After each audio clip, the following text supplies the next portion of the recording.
ñaari partenaires ñu ngi fi mooy hôpital Youssou Mbargane ak district sanitaire ñu yëngatu ci wàllu santé protocole bi ñu doon wax sànq ñu yokk si 4 domaines la benn bi santé la dañ ko jagleel parce que xam nañ ne am na solo ci dëkk bi te boobu li ñu ci gën a actuellement li ñuy liggéey parce que bu ñu ko signé bëgg nañ gën jaa néew pôle mère enfant bu hôpital Youssou Mbargane yàlla def mu am assainissement ci biir parce que xam nañ dafa am solo route ci biir xam nañ dafa am solo waaw terewul kon ñu ngi yëngatu ci wàllu santé ñu ngi yëngatu ci wàllu santé suñu diggante ak district de santé ak mu jot ñu yóbbu fa ay équipement médicaux ak mu jot ñu jox leen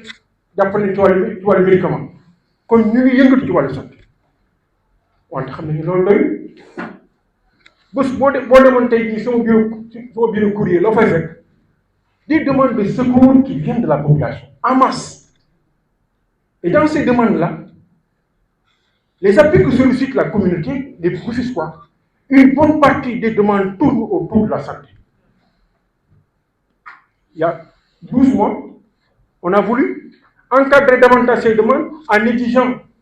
que le certificat d'indigence en fasse partie, mais ce n'est pas encore suffisant. Donc vous comprenez que si aujourd'hui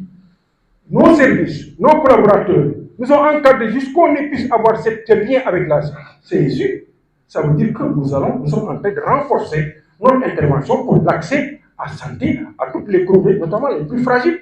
Donc cet exercice qui nous réunit aujourd'hui n'est pas un accident. Ça a toute une cohérence. C'est pourquoi nous lui donnons toute son importance. Li ñu nar a def ak CSU pour ñun lu am solo waaw nee nañ 3723 bénéficiaires man at mu jot ma jot au moins ñaari junni demande laa wax jóge ci askan bi pour ma jàppale leen ci wàllu faj at mu jot waaw dama ne te ma xam ni bu ma ci doon yemale budget technique mën naa am sax loolu du tere waaw kon instrument bu mel nii vous permettre ma adresser réellement les couches vulnérables c'est essentiel mu permettre aussi ma assurer une prise en charge au moins de 80% par rapport aux structures publiques wala même par rapport aux pharmacies privées de 50%. Mais c'est un instrument qui est extrêmement important et qui vient à son heure et qui nous permet ñu egsi maintenant pour compléter les autres dimensions par rapport à la santé. Nous avons commencé par les dimensions les plus lointaines, mais cette fois-ci, on va aller au cœur de la santé, au cœur du capital humain en tant que tel. C'est pourquoi, monsieur le directeur général, je ne vais pas être très long, mais je salue l'opportunité qui nous est offerte aujourd'hui, qu'on va aller vers cette signature. Je voudrais aussi signaler que j'apprécie beaucoup, et sûrement nous allons apprécier certaines des innovations que vous êtes en train d'introduire au niveau de la CSU, notamment par rapport à la digitalisation, le croisement des banques de données, ça c'est important. Notamment aussi à travers d'autres mécanismes pour trouver des financements plus endogènes, c'est possible. Cet instrument est tellement important qu'il est possible que d'autres acteurs communautaires et ainsi de suite contribuent à son financement. Ça va élargir encore son efficacité. Notamment aussi à travers la question des collectivités territoriales, la question de la territorialisation. Je le disais tantôt que la CSU, c'est, oui, conçu au niveau national, mais jeexital, c'est au niveau local. Jeexital, pertinence, c'est au niveau local. Donc, il y a un maillon extrêmement important qui se nomme collectivité territoriale.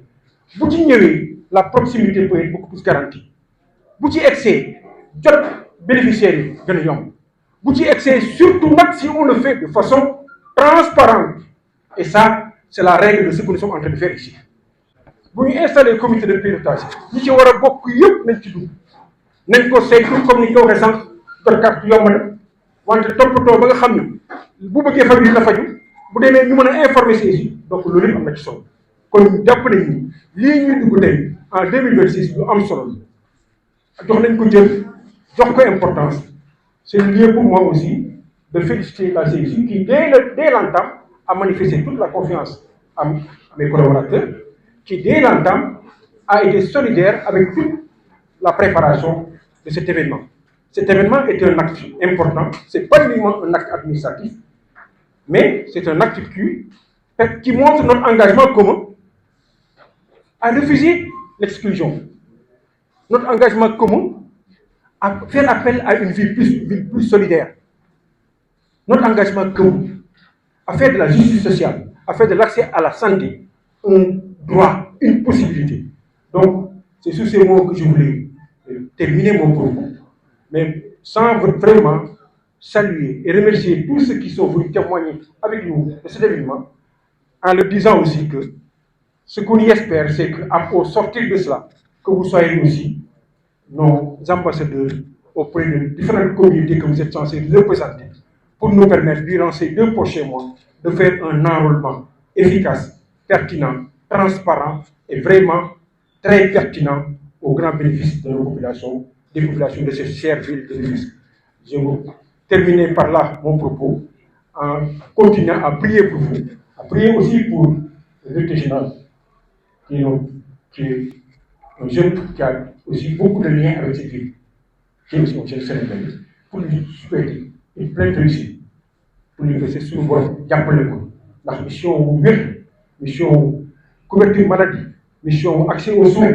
loolu defe naa presque mooy sookul être humain. Kon ci yàlla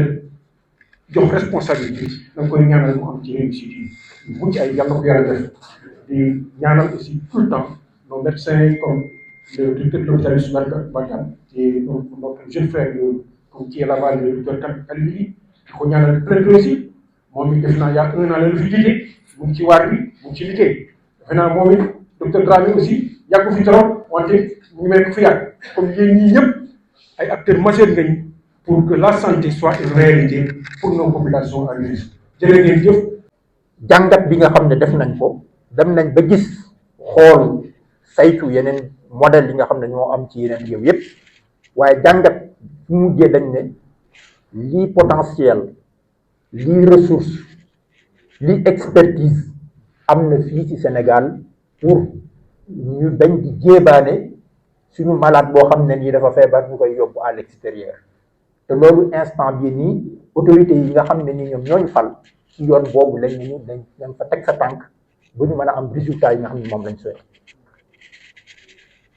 ndax bu ñuy wax couverture sanitaire universelle mooy prise en charge boo xam ne dafay faciliter yombal nit ki de telle sorte que ne faj bi daf ci am accès facilement lu mu waroon yulli ci poosam mu diis lool bu dugal ko ci santé état ne ko jëlal naa la wàll wi donc bu ko état jëlalee wàll woowu mu mën a yomb ci moom lu mu waroon dépenser donc ce qui fait que ne loolu état daf koy jëlal daf koy yombal beneen bi aussi muy que ne programme bi nga xam ne moom lañ entamé xam ne dafa am paquet de soins boo xamante ne ni dañ lay jël en charge ci wàllu consultation jël la en charge ci wàllu examen yi médicaux yi nga xam ne ni war nga ko def jël la en charge ci wàllu analyse rajo ba sax su fekkee dañ la war a opérer sax dañ lay jël en charge xam ne hospital xam ne mën nga entrer hôpital pour une durée de 7 jours loolu programme bi daf koy jël en charge mais actuellement programme bi mu ngi jéem a élargir le paquet de soins li ñuy wax initiative de gratuité boo leen amee seetlu tuuti di ngeen xam ne jamono yi passé amoon na ñoo xamante ne nii dañ nekkoon ci wàllu jafe-jafe ci feebar bu ñuy wax roñon ñu jël leen en charge gratuitement 3 couples donneurs receveurs yi nga xamante ne nii jël nañ leen en charge yàlla def ñu réussir ci hôpital HMO am na yeneen structure yoo xam ne nii tamit ñu ngi jéem a signé ak ñoom convention ngir ñi nga xam ne sont éligibles pour transplantation rénale ñu gaawee leen taxawu leen te am nañ ressources yu ñu déployer uniquement pour loolu xam ne képp ku éligible pour transplantation rénale dañ lay jël en charge gratuitement doo ci fay dërëm te noonu li ngeen di ñaan mooy que ni mu am une adhésion de masse forte boo xam ne ni population rufisquoise bu ko porté ñu dem ci plus parce que mooy loi yi nga xam ne mooy règle bi régir li ñuy wax assurance maladie. Ça là c'est la loi du grand nombre maanaam plus ngay am nombre buy adhéré plus ngay élargir sa paquet de soins plus tamit ngay am qualité de soins plus tamit ngay am li nga xam ne nii moom mooy des conventions yooyu signé ak hôpital wala clinique yi nga xam ne ñoo gën a côté te instant bi ñu ngi commencé di signer ay conventions ak les privés mais il faut population bi accompagner dynamique boobu bu population bi accompagner dynamique boobu dafay yomb lool suñu paquet de soins yi dañ koy élargir de la sorte que ne maladie cancéreuse yi yeneen ñi xam ne ni monsieur le maire dana ñëw indil la ordonnance boo xam ne nag naan lii su ma si fayee ñaar ñett wala est-ce que sama budget bi voilà te loolu il suffit ku si nekk rek adhéré wu ci programme bi rek yundi li nga am ñu as néew lu tuuti incha allah li état di indi lii suñu fundraising di indi ñu ciy liggéey bi am solo maanaam ressources additionnelles yoo xam ne en dehors de état bi li muy indi ressources yooyu faneen lay jógee yeneen entreprise yooyu ñu mobiliser ko dajale ko boole ko ci ngir mën a avancer mën a solutionner problème yi ma ne leen dem leen goxoo gox hôpital district bu dee am na facture yu traîné ñëw leen teg ko sama table ñu rek la lii ciy topp nag mooy il faut ñu développer benn contrôle citoyen c'est-à-dire que man du ma mën a admettre dem ci poste ñu naan la noo carte bi wala citoyens yi il faut ngeen taxaw ci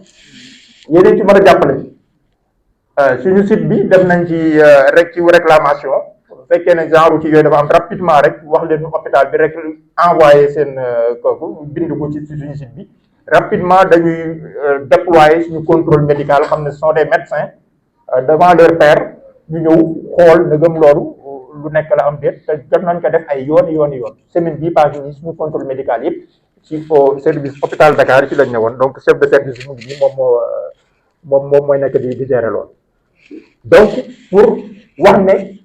programme bi citoyens yi dañ ko war a approprier wu accompagner ko am ci benn exigence boo mën a comprendre que nit dugg ci benn pharmacie ñu naan la noo carte bi dugg na fii wala alors que pharmaciens yi dama leen ne boo leen bëggee dans la semaine wala dans 2 semaines facture boo leen génne ma rek la ko parce que seen facture dama ko def en rouge je comprends que ne vous êtes des privés yoo xam ne bu ñu leen amalee facture 2 mois kii rek da ngeen di commencer sonn donc seen facture yi boo leen bëggee ñu rek la ko par semaine wala par 2 semaines wala par amul problème ci yéen la def waaw ku la wax loolu koy jeex na donc lay amatul moo tax wax dëgg yàlla pour bañ a guddal di am mbégte bu baax ci ni événement yi déroulé ma ne c'est un acte fort c'est un signal boo xam ne nii monsieur le maire moom la lancé pour ñu dugg ci lancement boobu et puis approprié wu li nga xam ne mooy programme bi